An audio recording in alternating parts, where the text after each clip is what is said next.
Hai, Assalamualaikum warahmatullahi wabarakatuh. Perkenalkan, nama saya Elis Mamleni dengan NIM 241200086, Prodi Manajemen dari kampus cabang Cililitan. Di sini topik atau tema yang saya ambil adalah tentang teori kepemimpinan. Teori kepemimpinan adalah berbagai pendekatan yang digunakan untuk memahami bagaimana seseorang memengaruhi, memotivasi, dan mengarahkan orang lain untuk mencapai tujuan tertentu.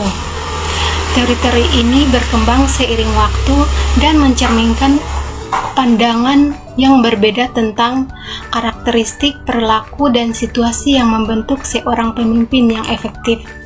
Berikut adalah beberapa teori kepemimpinan, yaitu yang pertama, teori sifat. Teori ini berfokus pada karakteristik bawaan yang dimiliki oleh seorang pemimpin.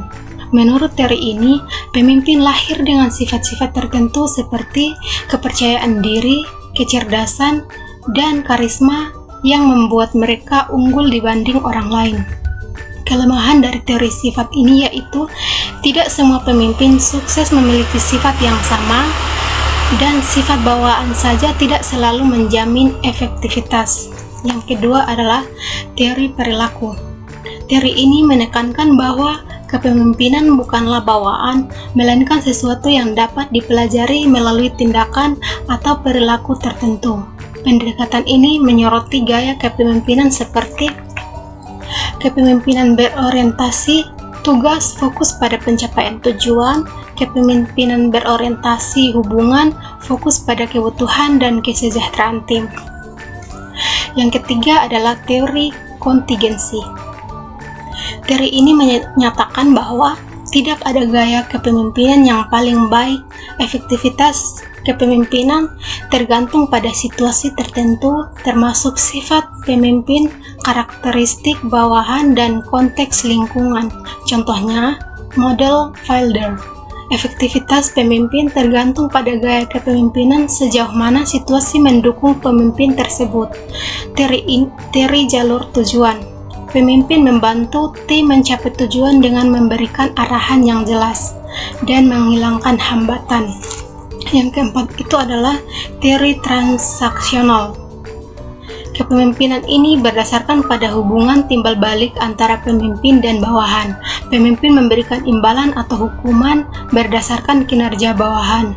Teori ini efektif dalam lingkungan yang membutuhkan struktur dan rutinitas. Yang kelima yaitu teori transformasional. Pemimpin transformasional menginspirasi, memotivasi, dan mengubah cara pikir bawahan untuk mencapai tujuan bersama. Mereka biasanya memiliki visi yang kuat, mampu memengaruhi secara emosional, dan mengutamakan pertumbuhan individu.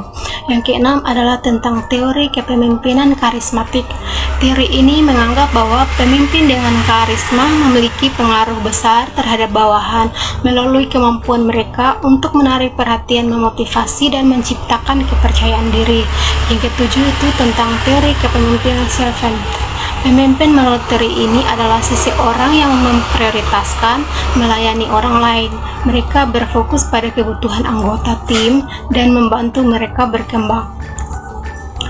Kepemimpinan yang efektif memerlukan keterampilan dan prinsip seperti kemampuan berkomunikasi yang efektif, kemampuan memotivasi dan menginspirasi, kemampuan pengambilan keputusan yang tepat dan efektif, kemampuan mengelola konflik dan perubahan, integritas, keadilan, tanggung jawab, dan transparansi.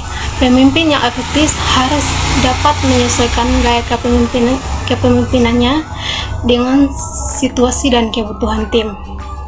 Nah, di sini ada kesimpulannya yaitu tidak ada satu teori yang paling benar atau cocok untuk semua situasi, karena efektivitas kepemimpinan sangat bergantung pada konteks individu yang terlibat dan tantangan yang dihadapi.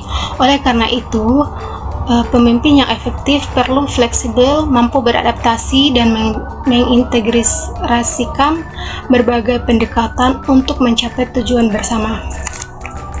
pesan dan kesan saya yaitu pesan saya, leadership mengajarkan pentingnya kepemimpinan dalam mencapai tujuan dan menginspirasi orang lain. Kemampuan berkomunikasi seorang pemimpin harus berintegritas, adil, dan transparan.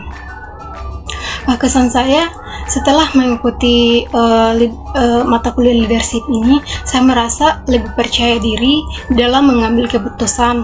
Saya merasa lebih siap menghadapi tantangan dan perubahan dalam lingkungan sehari-hari.